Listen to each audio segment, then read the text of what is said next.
the Eastern Front witnessed the most brutal armored warfare in human history. Germany's Panzer divisions spearheaded the Wehrmacht's lightning conquests, absorbing the lion's share of resources, prestige, and industrial priority.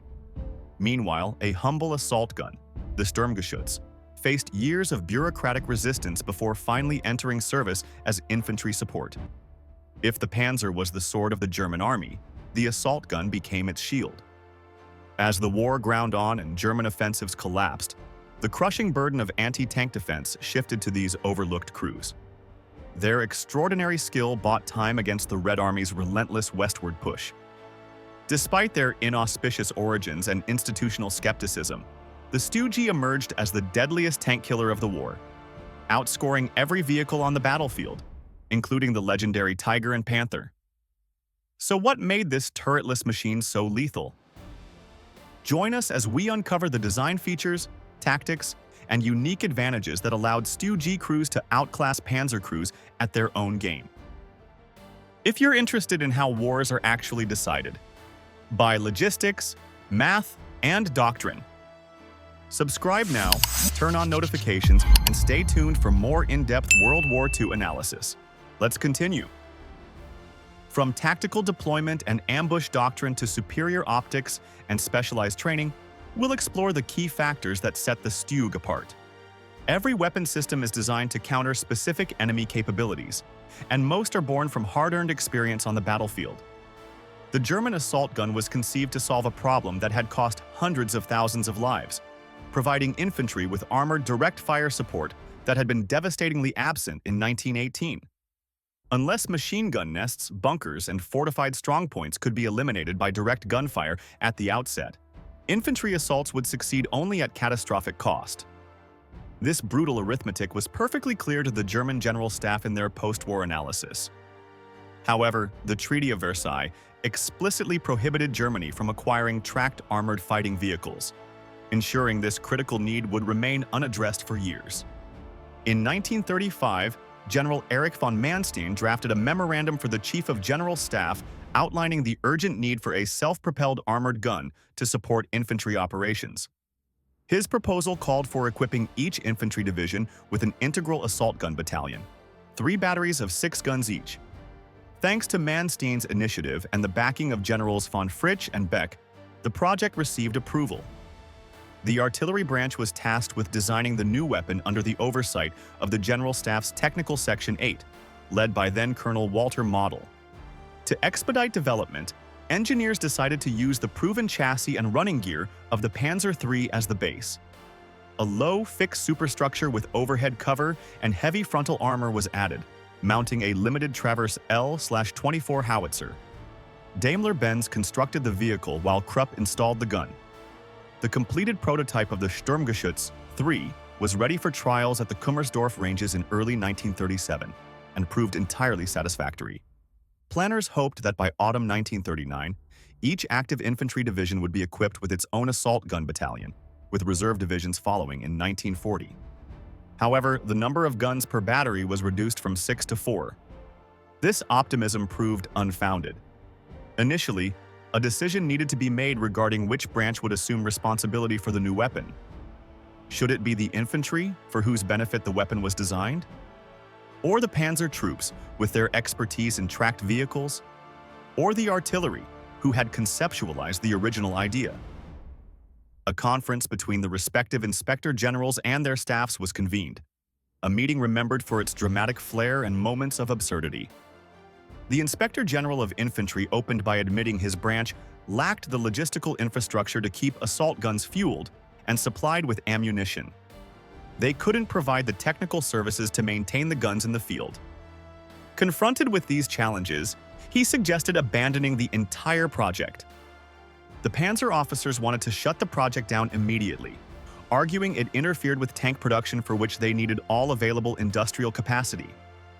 In response, proponents pointed out that producing assault guns would free tanks to focus on their primary offensive role. Without them, tanks would be diverted to infantry support. Additionally, armored chassis production was increasing steadily, making a manufacturing crisis unlikely. The Panzer officers remained unconvinced and stubborn.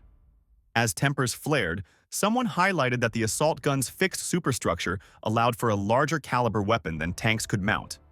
And that short-sightedness was blinding the tank men to the fact that assault guns could destroy enemy armor at greater distance. At this point, one Panzer officer lost his temper entirely, furiously banging the table and shouting that the conference had just passed a death sentence on the Panzer arm. Despite the heated arguments, the project survived. When the Inspector General of Artillery rose to speak, he appeared somewhat out of touch, perhaps nostalgic for the days before 1914. Aware that discussion centered on some controversial new support gun, he suggested trials should determine whether the weapon might be better horse-drawn, like in the Great War. The room fell silent in stunned surprise. His embarrassed staff quickly briefed him on Manstein's tactical concepts and the weapon's true nature. Once updated, the general warmed to the idea and agreed it was best managed by artillerymen, much to everyone's relief. After a period of being everyone's concern but no one's responsibility, the assault gun was placed under artillery control. The artillery school at Jüterbog was tasked with establishing basic training facilities and a tactical school for assault artillery. In autumn 1937, the 7th Motorized Artillery Demonstration Regiment formed an experimental battery, conducting exercises throughout the winter. Following evaluation, the battery spent a year conducting joint trials with the Infantry Demonstration Regiment at WWII, establishing tactical principles that benefited both branches. During gunnery trials, assault gun crews outperformed their Panzer counterparts using the same weapon mounted on the Panzer IV. StuG crews were faster to engage targets and used less ammunition to achieve identical results. This was especially gratifying for proponents of the new weapon, who had developed their techniques independently of tank experts. Unfortunately, the lengthy troop and gunnery trials, though successful, along with other factors, delayed series production. When war broke out, not a single battery was available for immediate service. The StuG III occupies a unique place in the history of German armor as the only tracked weapon system to serve throughout World War II in a consistent basic format. The absence of a turret allowed significant weight reduction, enabling the StuG III to carry 50mm frontal armor, far thicker than contemporary German tanks. This design also produced an exceptionally low profile, with the vehicle standing just 6 feet 4 inches tall. Weighing 21.5 tons, the StuG III could reach 25 miles per hour, comparable to most medium tanks of its era. Panzer leaders like Heinz Guderian harbored serious reservations about the StuG. He commented on its limitations.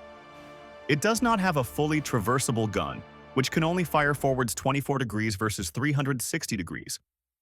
This means that to engage targets at the sides or rear, time-consuming relocation of the vehicle is necessary.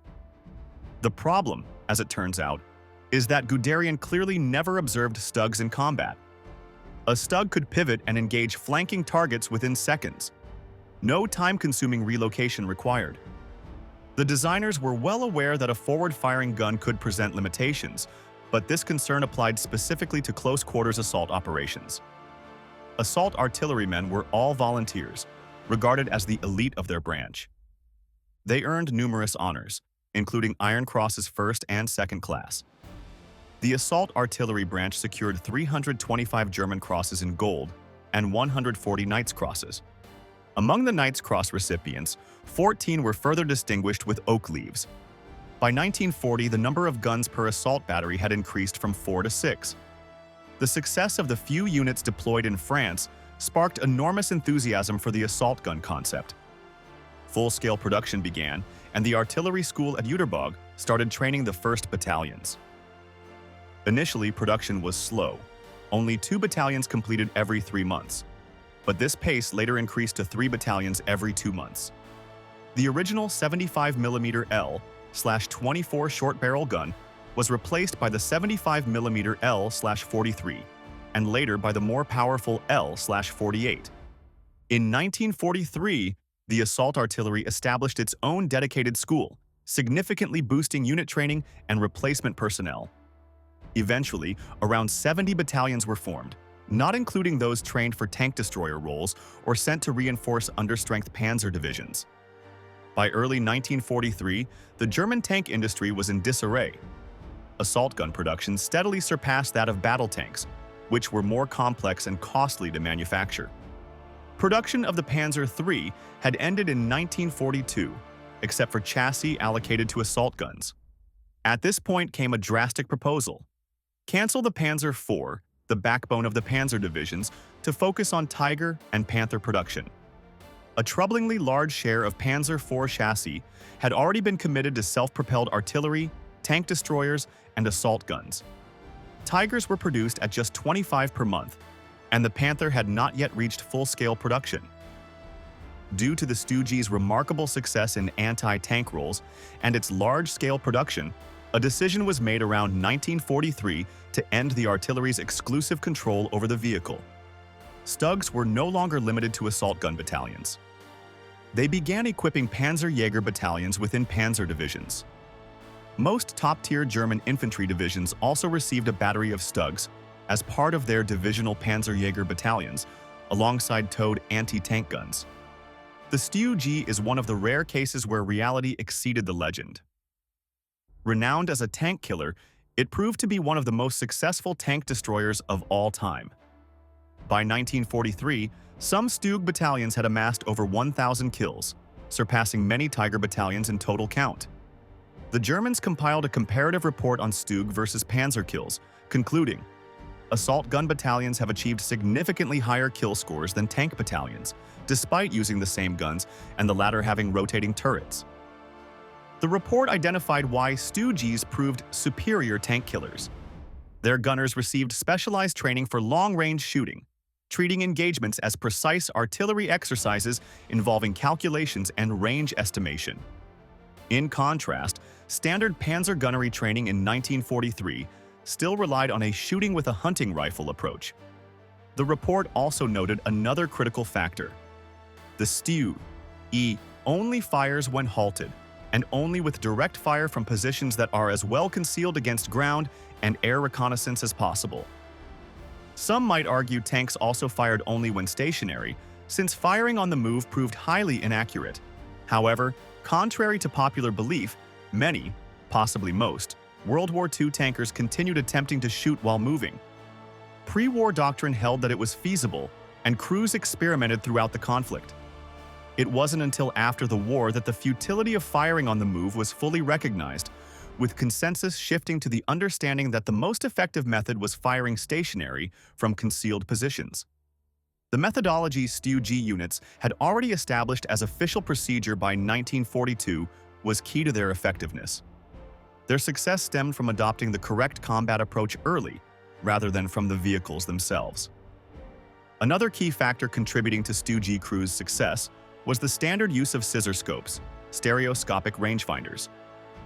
The commander would adjust the device until the target was in focus, then read the range from a small window, allowing the gunner to acquire and engage targets faster, at longer ranges, with greater accuracy. This was never standard equipment in Panzers. The scissor scope's stereoscopic view, using two lenses, allowed StuG crews to estimate range far more accurately than with standard gunner sights relying on a single lens. Michael Wittmann, the famed Tiger ace, began his illustrious career as a StuG commander. His early heroics with a short-barreled StuG III against T-34s are legendary.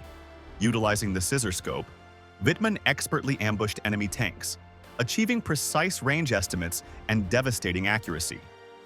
Many commanders continued using scissor scopes from their assault gun days when promoted to Tigers and Panthers.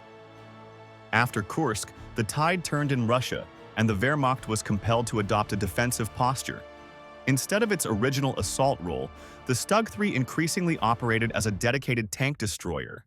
Its low profile made the vehicle easier to camouflage and presented a smaller target to enemy gunners, ideal for ambushing enemy armor. By late 1943, assault guns had destroyed an estimated 13,000 enemy tanks. By the following spring, that number had risen to 20,000. According to the Tank Museum at Bovington, by war's end, the StuG had destroyed an astonishing 30,000 Soviet tanks, more than any other German combat vehicle and surpassing all Allied tanks. Key engagements illustrate this dominance.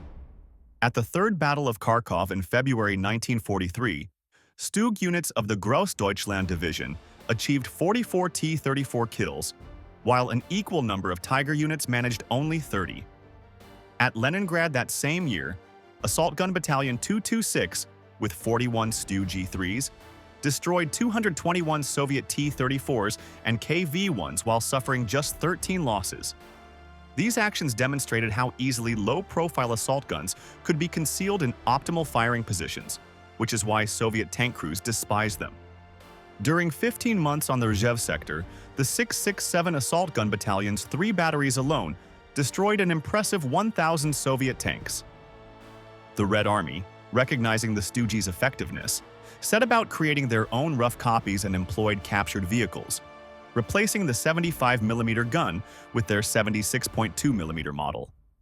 However, they were unable to replicate the fundamental skills and combat expertise of German assault artillerymen. Hardware could be copied. Doctrine and institutional knowledge could not. The story of the StuG is one of unexpected dominance. Designed as an infantry support vehicle, it became one of the most effective tank killers of World War II. Through intelligent design, tactical employment, and skilled crews, the StuG earned its place in the annals of military history. If you enjoyed this story, hit subscribe for more World War II historical deep dive every week. Thanks for watching.